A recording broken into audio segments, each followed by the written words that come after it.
Chapter 7. Alice comes face to face with the March Hare and Mad Hatters. A table has been set under a tree.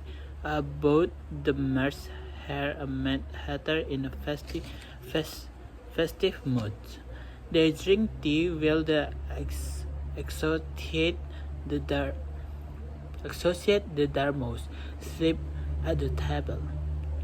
Despite being told that here is no space for her at the table, Alice nonetheless sits down at it.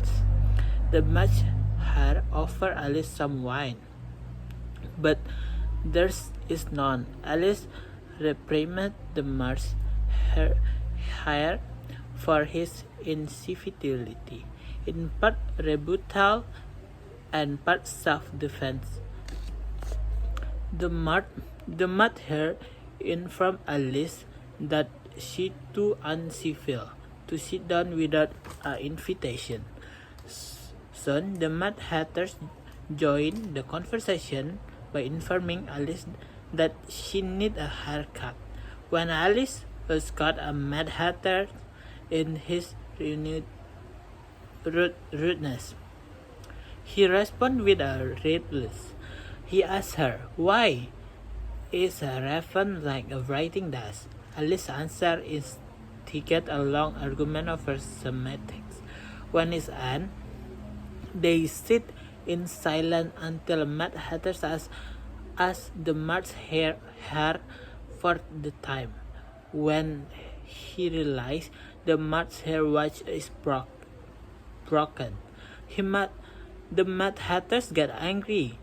He blamed the March Hare for breaking the watch while spreading butter on bread. In religion, the March Hare dips the watch into his tea, saying it was the best butter. When Alice realized that the Mad Hatter does not know to answer to his own riddles, the caution him again told them, saying that he was watching time. The Mad Hatter responded, "The time is a he, not an it." He added that since time has remained fixed at 6 o'clock, tea time. The tea party never ends. The March Hare finds this discussion boring and decides to wake up to the Dormouse for a different story. And his story, the Dormouse described 3 sisters who live in a trial wheel during the Dormouse story. Alice becomes confused and interrupted several times in clarification. Disgusted by Alice's persistent questioning, the Mad Hatter insults her, and she leaves the tea party.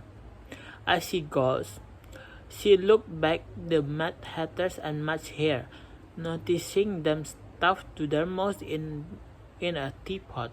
When Alice ventures back into the forest, she notices a door on its side. She goes through the door and finds herself back in the hut, landed in when she fell down a rabbit hole. Alice ate the part of a mushroom that makes her grow large enough to take the key from the table.